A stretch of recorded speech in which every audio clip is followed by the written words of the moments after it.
La réserve de Gilet et sa vaste forêt de Miombo. 2800 km² de biodiversité exceptionnelle menacée par la déforestation. En cause la coupe illégale de bois et surtout l'agriculture sur brûlis dont dépendent les populations qui vivent dans la zone tampon de la réserve. Pour limiter l'ouverture de nouveaux champs, une ONG française appuie ses cultivateurs formés à des pratiques d'agriculture durable pour accroître la fertilité des sols. Notre objectif, c'est que le producteur cultive le plus longtemps possible la même parcelle. Ici, concrètement, le producteur cultive le même champ depuis 4 ans. Autre menace, la production de charbon aux abords de la réserve. L'approvisionnement en bois grignote la forêt et le processus de carbonisation émet du CO2 nocif pour l'environnement. Ici, les charbonniers apprennent à construire des fours améliorés. Résultat, tout en coupant moins d'arbres, ils produisent plus de charbon et de meilleure qualité. Par exemple, grâce à cette nouvelle technique, on arrive à produire 6 ou 7 sacs de charbon à chaque fois, alors qu'avant, on n'arrivait à en obtenir que 2 ou 3.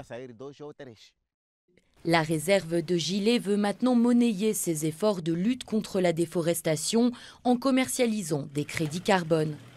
Ce système permet aux émetteurs de CO2 d'acheter des crédits pour réduire leurs émissions tout en appuyant des projets environnementaux dans les pays en développement. Nous avons réussi à diminuer le taux de déforestation annuel qu'on pouvait voir dans la zone tampon de la réserve. C'est-à-dire que des émissions de gaz à effet de serre ont été évitées par les alternatives mises en place. Ces efforts ont permis une réduction des émissions de l'ordre de 300 000 tonnes de carbone en 5 ans. Chaque tonne de CO2 non émise équivaut à un crédit carbone dont la vente devrait rapporter entre 2 et 3 millions de dollars à la réserve pour financer la conservation et le développement durable.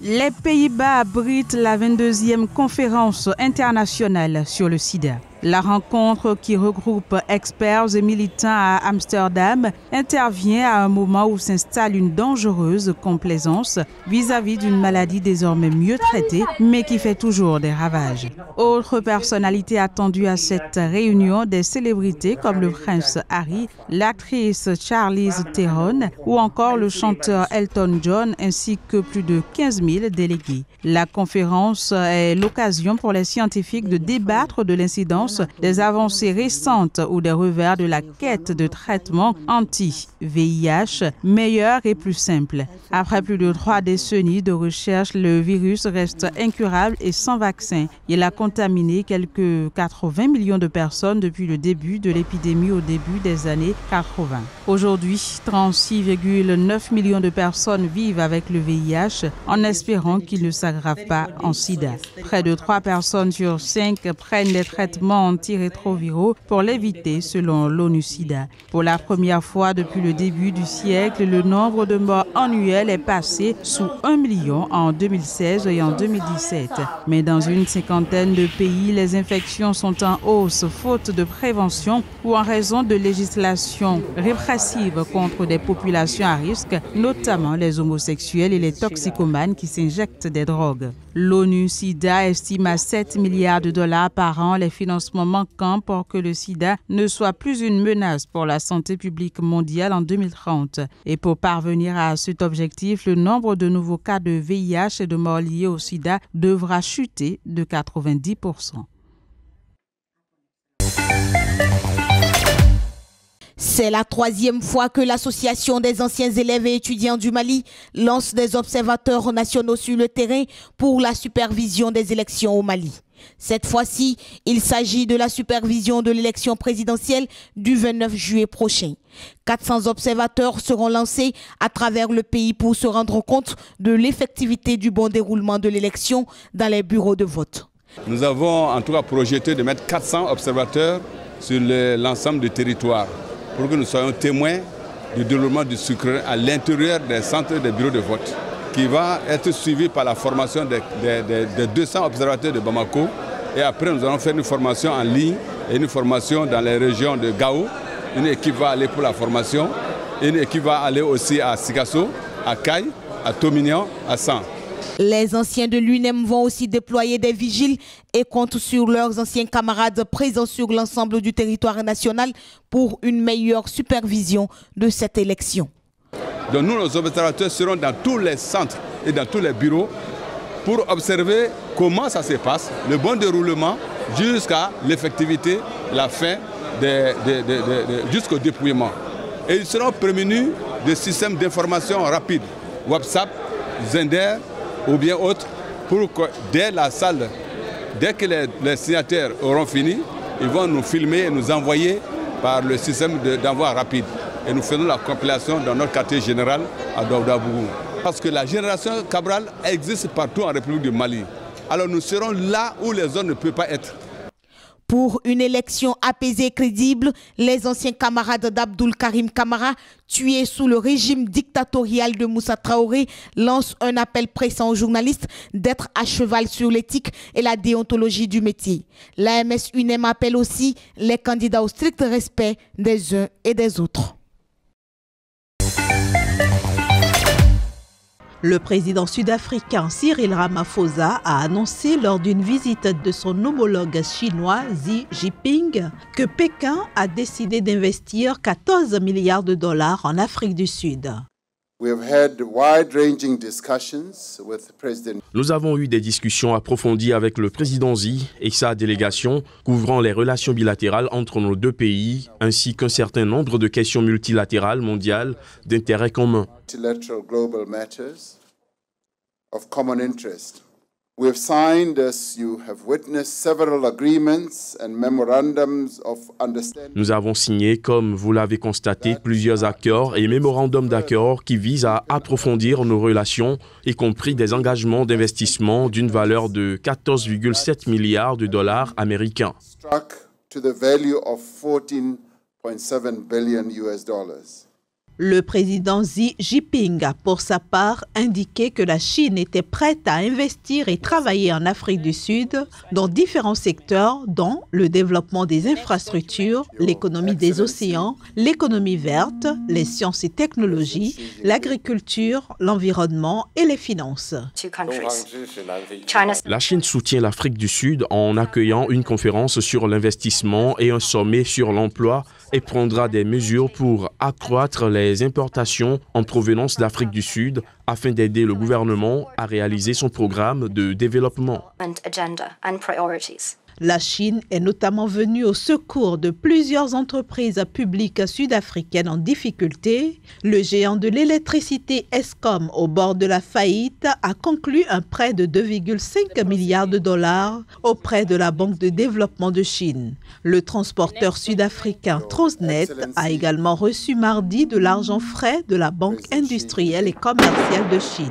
Ces prêts arrivent à point nommé pour le président Ramaphosa, qui a succédé en février à Jacob Zuma, empêtré dans des affaires de corruption. La visite d'État du président chinois précède le sommet des dirigeants des BRICS, Brésil, Russie, Inde, Chine, Afrique du Sud, qui se tient de mercredi à vendredi à Johannesburg.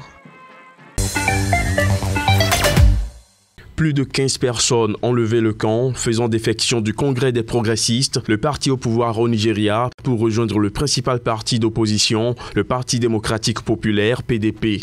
C'est ce qu'a annoncé le président du Sénat, Bukola Saraki, lors de la dernière séance plénière du Sénat avant les vacances parlementaires. La liste des sénateurs ayant rejoint l'opposition inclut Rabiu Kwankwaso, un ancien gouverneur de l'État de Kano très influent qui a été pressenti comme un candidat potentiel pour l'élection présidentielle prévue en février 2019. Les rumeurs des défections massives couraient depuis des semaines, l'APC étant traversée par d'importantes dissensions qui ont abouti à la création début juillet d'un mouvement contestataire au sein du parti. Bukola Saraki, dont les divergences avec le président Muhammadu Buhari sont notoires, bien qu'il soit toujours officiellement membre de l'APC, est soupçonné d'être à l'origine du mouvement contestataire au sein du parti et des ralliements massifs à l'opposition. La Cour suprême du Nigeria a levé récemment des accusations de corruption qui pesaient contre le président du Sénat au terme d'une longue bataille judiciaire qu'il avait qualifiée de chasse aux sorcières politiques.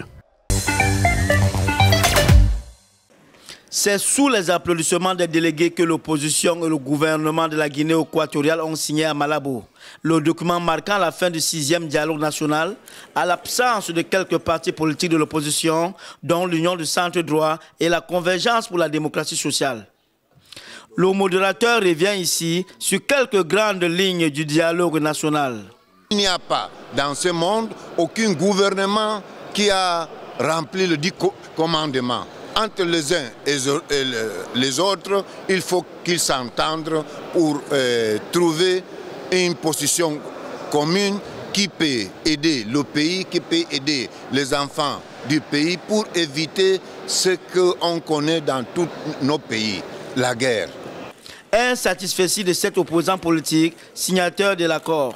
Oui, très satisfait parce qu'on a parlé de tout. De ce qui nous plaisait et ce qui ne nous plaisait pas. On est satisfait des réponses positives et même des résistances aussi. Parce qu'avec toutes les positions, on construit la nation. Mais ce dernier prône un changement de régime. Pour moi, le changement doit être autrement. Le changement doit être un changement de la tête jusqu'aux pieds, pas dans les mains. Prononçant son discours de clôture, le président Obiangema a quant à lui qualifié le dialogue de franc et sincère. Pour rappel, le dialogue national instauré par le président équato-guinéen obéit aux objectifs d'une meilleure gouvernance politique, économique et sociale de la Guinée équatoriale. Il a pour but de permettre une plus grande ouverture politique et aborder tous les sujets de société afin d'améliorer le vivre ensemble. Après une période d'observation de 42 jours, sans aucun nouveau cas confirmé enregistré et conformément à la réglementation sanitaire internationale, les autorités congolaises ont déclaré mardi la fin de l'épidémie de la maladie à virus Ebola dans la province de l'Équateur. Au total, après vérification, la coordination nationale a comptabilisé 54 cas, dont 33 décès et 21 survivants qui se sont regroupés au sein de l'Association nationale des vainqueurs d'Ebola. Nous célébrons à juste titre la fin de la 9e épidémie de la maladie à virus Ebola en République démocratique du Congo. Toutefois, notre travail ne s'arrête pas là. Nous devons poursuivre nos efforts et rester vigilants. Il y a 21 survivants à cette dernière épidémie, regroupés au sein de l'Association nationale des vainqueurs d'Ebola, qui ont encore besoin de nous pour assurer leur suivi médical et psychologique. Cette 9e épidémie d'Ebola en République démocratique du Congo marque la première utilisation de vaccins comme pilier majeur de réponse à Ebola. Le directeur de l'OMS, qui a pris part à cette cérémonie, a salué l'administration pour la première fois de ce vaccin à 3300 personnes. La rapidité et l'efficacité de la riposte mise en place par le gouvernement congolais et ses partenaires a également été un facteur de succès contre la maladie. Donc nous avons été très fiers de nous rendre compte que beaucoup de personnes qui ont été atteintes ont survécu à la maladie et c'est grâce aux actions rapides de la surveillance, aux actions rapides de la prise en charge et à l'amélioration de la qualité de la prise en charge dans les centres de traitement. La RDC et ses partenaires s'étaient préparés au pire des scénarios quand l'épidémie a touché le 16 mai dernier Mbandaka, capitale régionale d'environ 1,2 million d'habitants, reliée à Kinshasa et ses quelques 10 millions d'habitants par le fleuve Congo.